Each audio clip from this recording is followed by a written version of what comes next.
Boa noite a todos. Que a doce paz do nosso Mestre Jesus envolva os nossos corações. Está funcionando? Tá?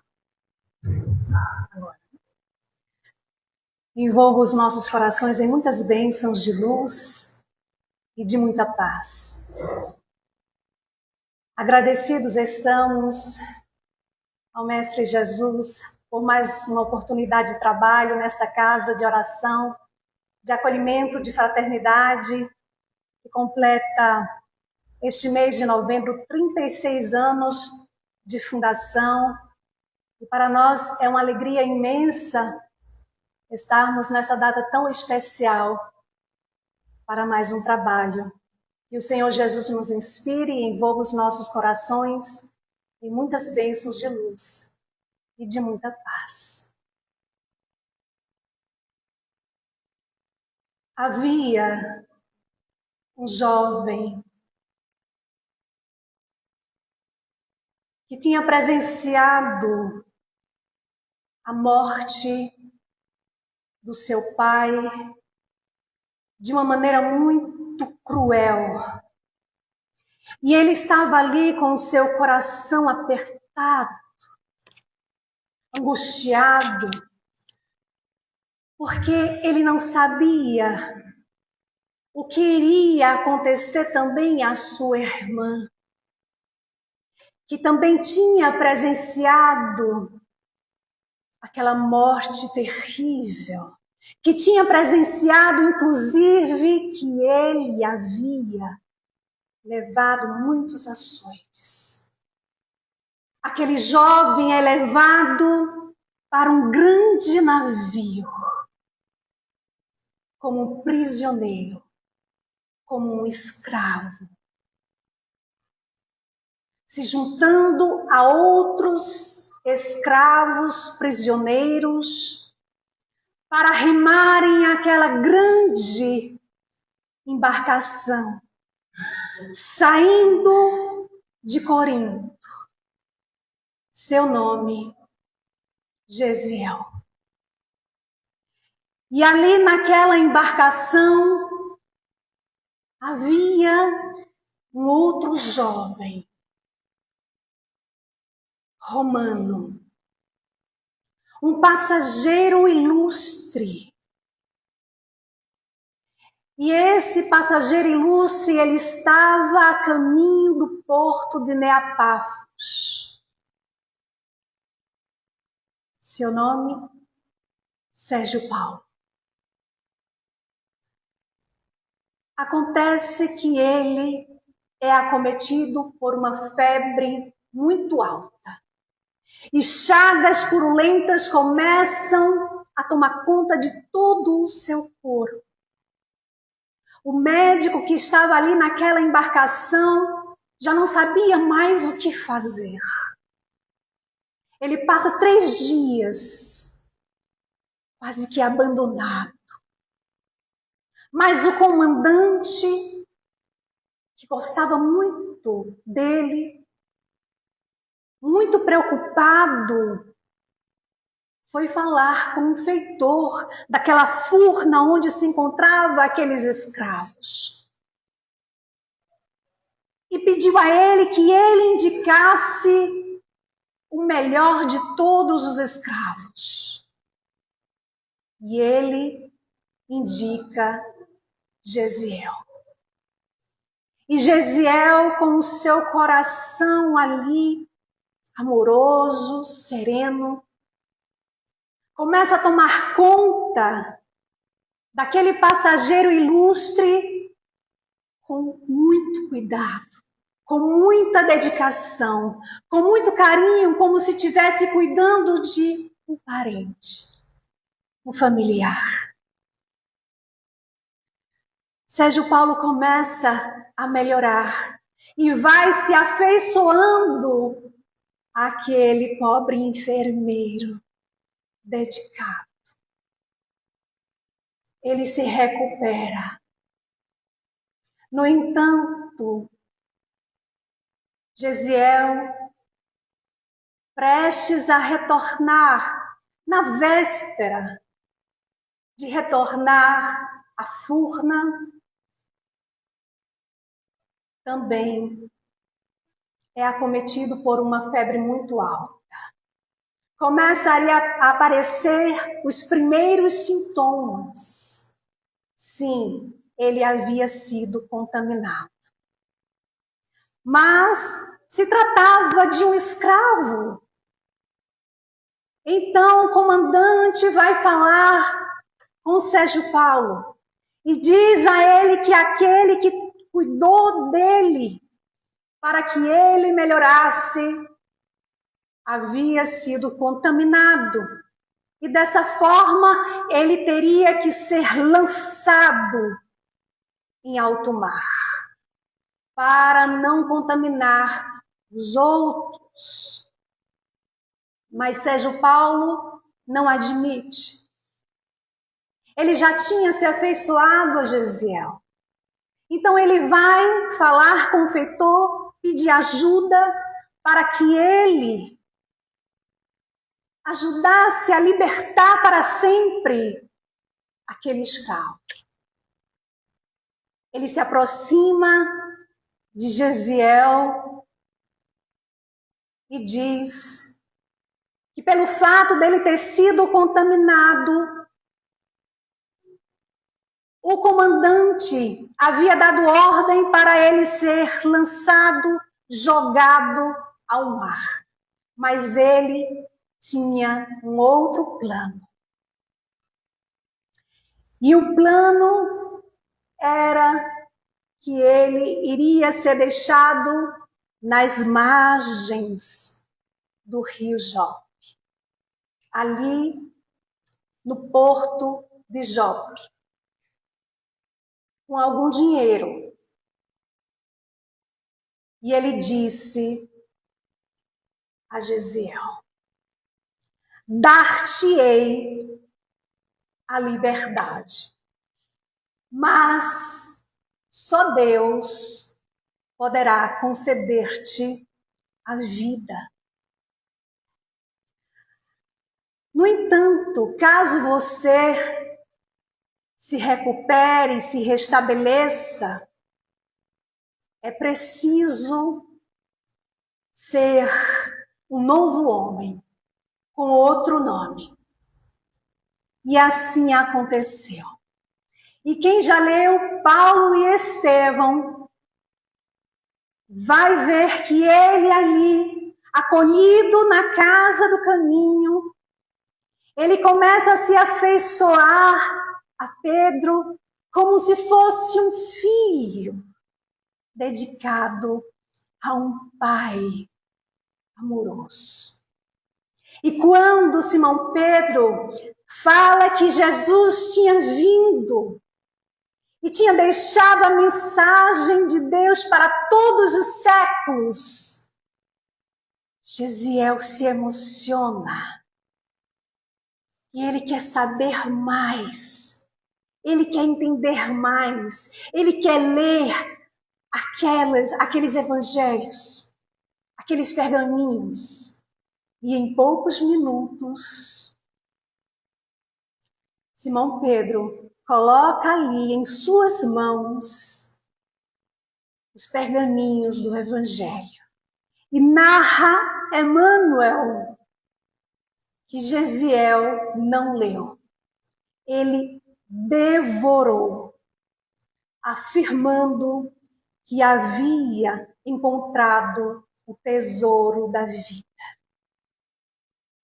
Jesus nos prometeu que não nos deixaria órfãos, que estaria conosco até o fim dos séculos.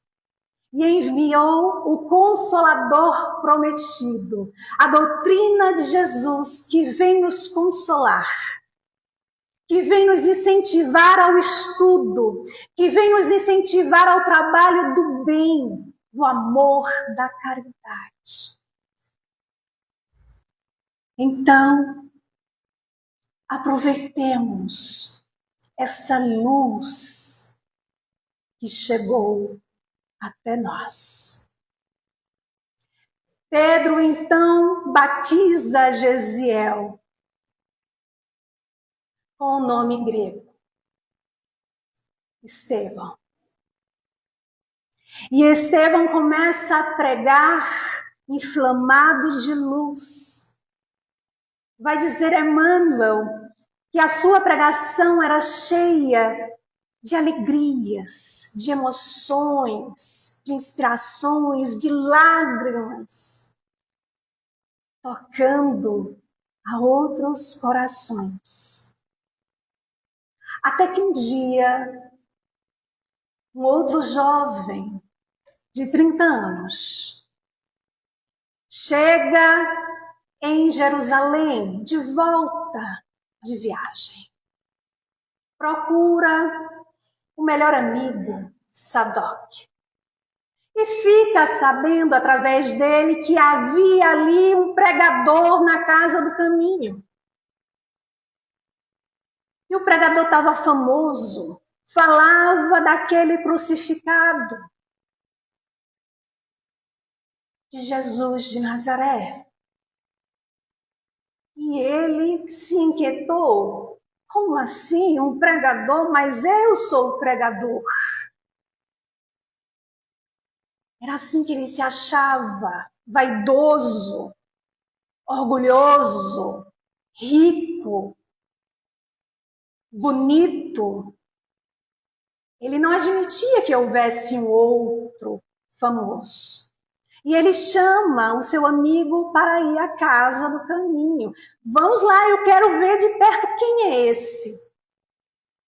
E ao chegar lá, vê Estevão trabalhando, ajudando, acalentando corações, curando. Então, esse jovem de nome Saulo de Tarso, muito inquietado, fica ali para ouvir aquela pregação. E, nesse momento, ele ouve quando Estevão começa a dizer: irmãos, o reino de Jesus é o da consciência reta e do coração purificado ao serviço de Deus. Saulo fica inquietado, o que é isso? O que é que ele está dizendo? E mais adiante, quando Estevão dá uma pequena pausa para retornar à sua fala, ele é interrompido por Saulo, com as suas perguntas irônicas.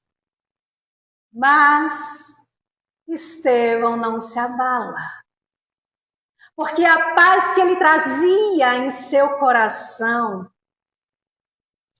não permitia que nada nem ninguém o desequilibrasse. Aquela paz que a gente tanto deseja, aquela paz que a gente se vê longe dela quando algo acontece e passa e a gente depois diz: meu Deus do céu, eu sou espírita, eu não poderia ter agido assim. Eu me desequilibrei, eu me permiti. Essa paz Estevão havia conquistado. Pela sua dedicação, sua disciplina no estudo, no trabalho do bem, no envolver a todos como irmãos, com amor. Mas Saulo não se contentou. E ele queria, Emmanuel diz em suas palavras, que ele queria arengar. Ele queria cutucar. Queria que Estevão ali respondesse às suas perguntas irônicas. Queria causar ali problemas, uma briga. Mas o que é que nós aprendemos? Quando um não quer, dois não brigam. dois não discutem. Não é isso que a gente aprende? Pois é. Estevão não queria. E responde.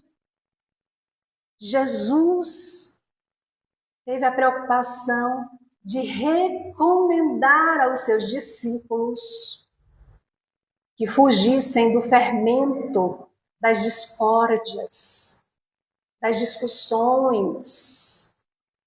Olha que lição Estevão traz para nós, de lembrarmos, quando nos sentirmos com vontade de revidar aquela arenga, de lembrarmos de Jesus.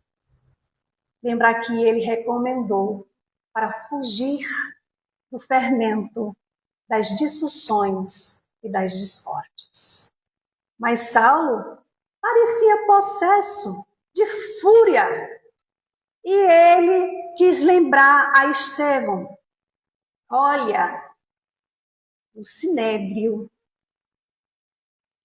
tem poderes, tem autoridade para desfazer todas essas suas condenáveis alucinações.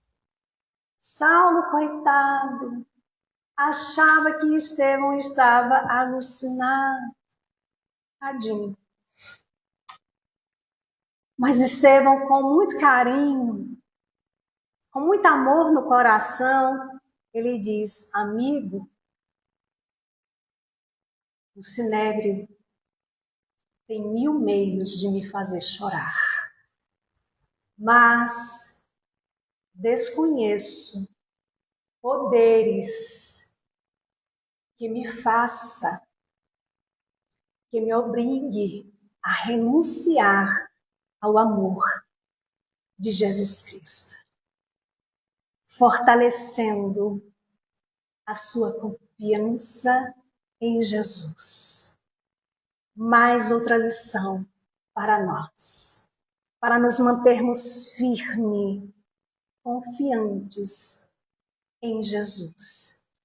Naquele momento, o Evangelho de Jesus vibrava dentro de Estevão. E foi esse dedicado jovem que foi cruelmente apedrejado até a morte. E deixa aos nossos corações o exemplo do amor, da dedicação a Jesus através da sua exemplificação.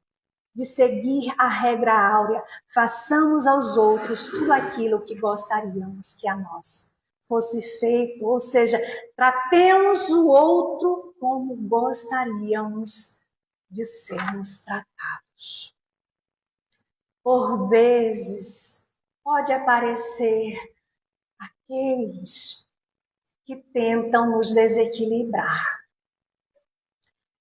que a gente percebe que quer ali criar uma arenga, uma discussão, que vem com alfinetadas, ou que coloca a mão no nosso ombro e diz assim, olha, por que você não pega logo um colchãozinho e coloca lá no centro que você vai? Porque você só vive lá? Você só fala disso? Não faz outra coisa? E a gente sorri, humildemente responde. Pois é, meu irmão, eu até que gostaria, sabe, em ter mais tempo para me dedicar à minha casa, que me acolhe com tanto carinho, que acolhe a todos com tanto amor. Mas, devido a outros compromissos, também na divulgação da doutrina espírita em outros lugares, não temos tempo ainda. Mas podemos pensar no assunto. Quem sabe? E a gente sai sem criar nenhum problema. Porque não se enganem, vai surgir aqueles que vão se incomodar por a gente estar no esforço da nossa própria mudança. Vai surgir aquele que vai se incomodar por a gente estar se dedicando ao trabalho do bem. Vai surgir aquele que vai dizer que a gente está perdendo tempo, que a gente está deixando de aproveitar os prazeres da vida. E aí eu fico me perguntando, que prazeres da vida é essa que a gente não pode levar com a gente quando deixa o corpo físico? Que prazeres são esses que não nos traz felicidade real? Porque a única coisa que nos traz a felicidade real é quando conquistamos as virtudes. Porque a felicidade é uma conquista do espírito e a gente adquire à medida que a gente vai ali somando as virtudes. Não se enganem, não é o carro, não é dinheiro, não é posses, não é títulos que vai nos trazer a felicidade. Não é o outro que vai nos trazer felicidade. Quer um exemplo? Eu estou muito feliz. Fulano me trouxe a felicidade. Eu não estava bem, mas ele me trouxe a felicidade que eu tanto queria. Eu estou muito feliz. E aí fulano decide que aquela relação não vai mais para frente, aí deixa aquela pessoa. Fulano levou minha felicidade, eu era tão feliz. Não era. Não é o outro que nos dá felicidade. É uma conquista individual. É a conquista do espírito. Nós somamos momentos de alegria. Mas não podemos colocar no colo do outro a responsabilidade de nos trazer a felicidade. É um esforço que tem que ser nosso, porque quando nós estamos bem, tudo ao nosso redor está bem. Quando em nós está bem, a gente compreende que não tem nada errado, está tudo certo. Mas e as confusões, e o que acontece no mundo, e as pessoas, e isso e aquilo, está tudo certo. Cada um na sua limitação. Está tudo certo, cada um no seu processo evolutivo. Não tem nada errado com o que está fora de nós. O que está errado é aquilo que a gente carrega ainda dentro de nós, que a gente não consegue visualizar e ver apenas o que está fora. Mas quando nós temos a certeza que encontramos o tesouro real, nós sabemos que esse tesouro não nos será tirado. Jesus entrava numa aldeia e foi recebido por uma mulher em sua casa, chamada Marta. E Marta tinha uma amiga, uma irmã chamada Maria. E Maria, encantada ali com Jesus, senta ali aos pés de Jesus e começa a ouvir.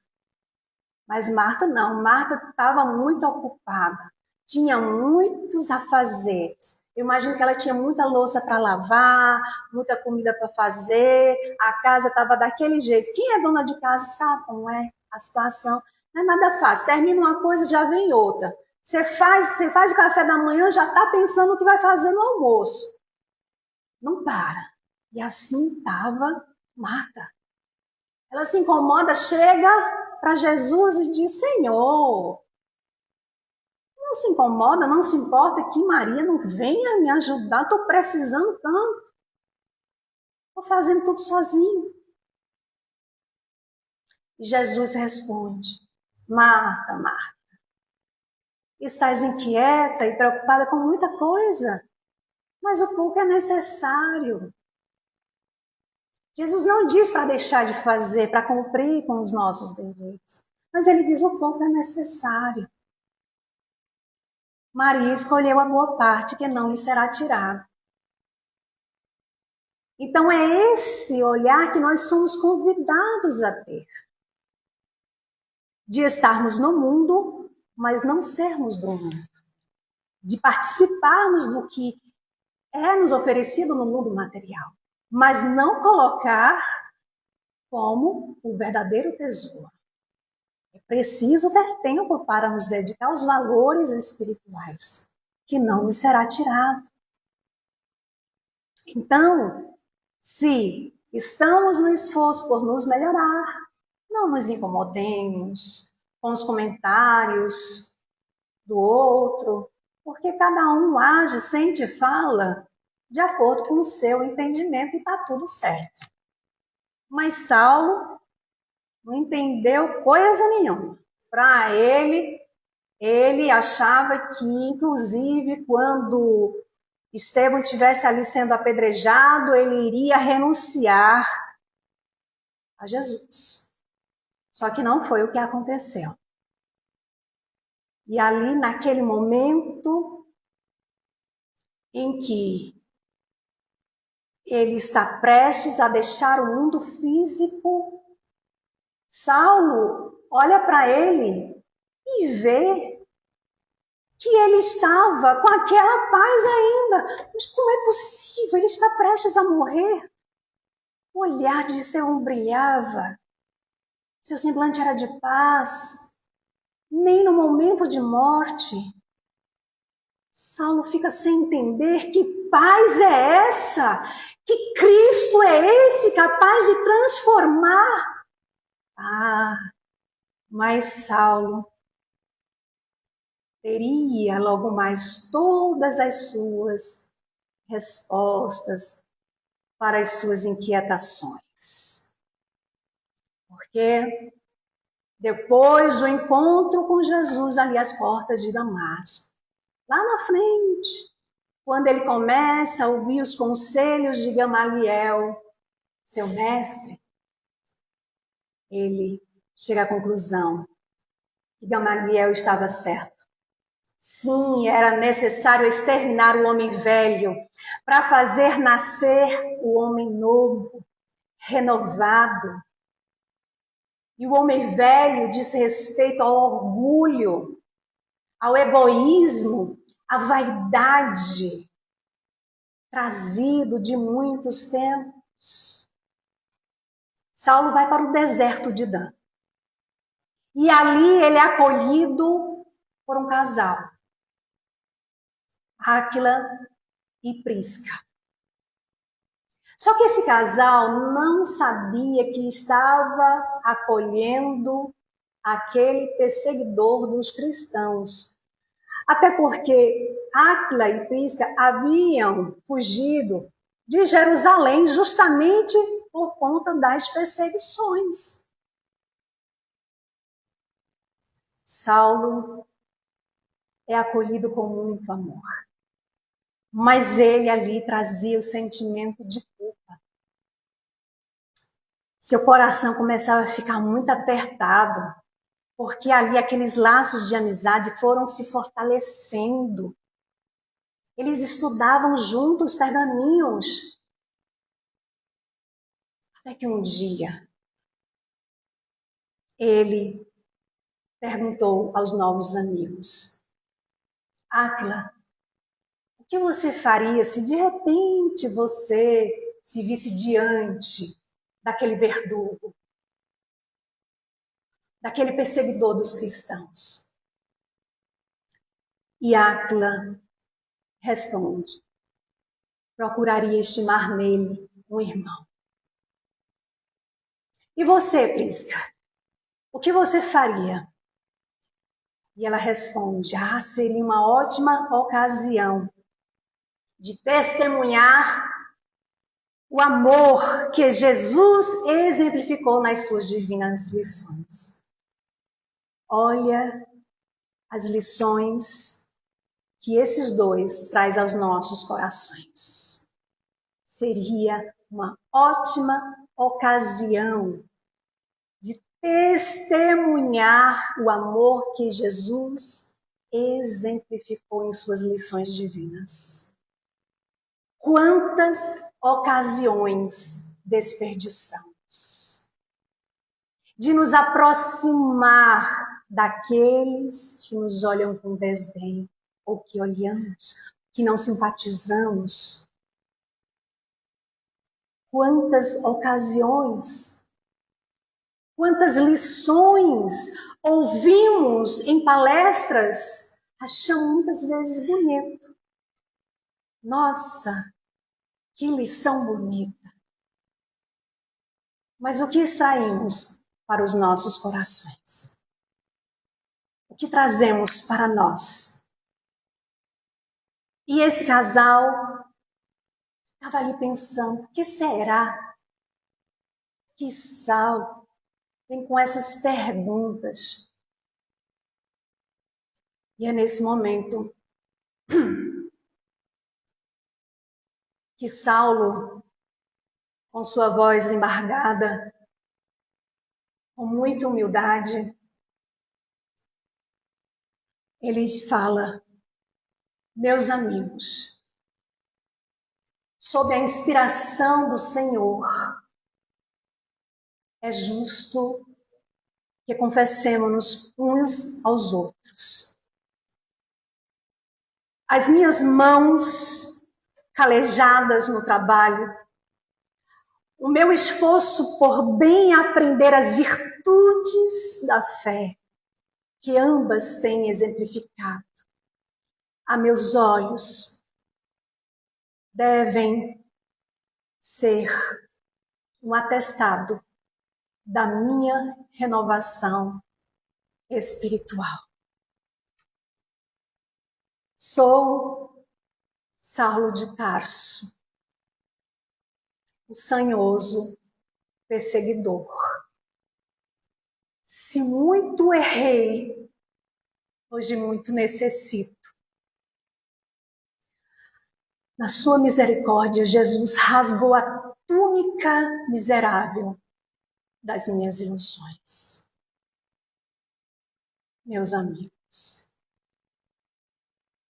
se muito erramos, hoje muito necessitamos. Não nos prendemos ao passado de erros. Nos coloquemos no trabalho de renovação, como Jesus. Quem era o juiz? Quem estava acusando Saulo naquele momento? A sua consciência. A nossa consciência é o nosso juiz interno. E nos arrepender, nos colocar sinceramente humildes para reparar, para nos aproximar daqueles que ferimos, é o passo para a nossa transformação. Porque reconciliar com o outro significa eu dizer, eu estou reconciliando comigo mesmo. Porque nenhum coração fica em paz se ainda carrega remorso, se ainda carrega ódio, se ainda carrega mágoa. Ah, mas ele tirou tudo que eu tinha. Ah, mas ele me prejudicou. Como é que eu posso me reconciliar? E aí vem a pergunta: como é que se pode ficar em paz? Nenhum coração fica em paz se ainda carrega sentimento de mágoa, de rancor, de ressentimento. Mas vamos adiante, porque Saulo, em dado momento, chega lá em Neapafos, pois vindo de um trabalho de lutas incessantes. Chega lá com Barnabé, seu companheiro fiel, discípulo de Pedro. E ali, trabalhando, impondo as mãos, distribuindo água pura, que nós chamamos de passe e água fluidificada. Emmanuel diz que Saulo ali pregava com nova luz e curava em nome de Jesus. E é ali que ele conhece o pré-cônsul Sérgio Paulo. É quando ele lembra do diálogo que ele teve com Pedro, que dizia a ele que Sérgio Paulo foi responsável por libertar Estevão. Então Saulo começa a falar de Jesus para ele. Começa a falar da saúde real, que é a saúde do Espírito. Ele começa a falar do poder da fé para aquele que novamente estava doente do corpo. É um diálogo muito lindo. E, evidentemente, eu não vou contar para que vocês se sintam estimulados a ler essa obra extraordinária. Para mim, a melhor de todas. E ali, a Pafos, Barnabé sugere a Saulo que já estava na hora dele mudar o nome. E conversa vai, conversa vem, a reflexão, tal e tudo. Saulo diz, olha, é o seguinte, eu não vou mudar meu nome. Em outras palavras, ele estava dizendo mais ou menos assim, eu preciso lembrar de quem eu fui. Sabe quando, de vez em quando, a gente precisa olhar no retrovisor para ver as besteiras que a gente fez e não cometer novamente? Então, mais ou menos assim. E ele disse, vou fazer o seguinte, vou tirar o S do Paulo e vou acrescentar o P, de Saulo para Paulo. Era uma forma que ele encontrou de homenagear Sérgio Paulo, aquele que libertou Estevão, e de homenagear o próprio Estevão. Ele passa a assinar Paulo até o final da sua existência, levando ali as palavras de Jesus, os seus ensinos, sob inspiração do companheiro fiel espiritual Estevão. Paulo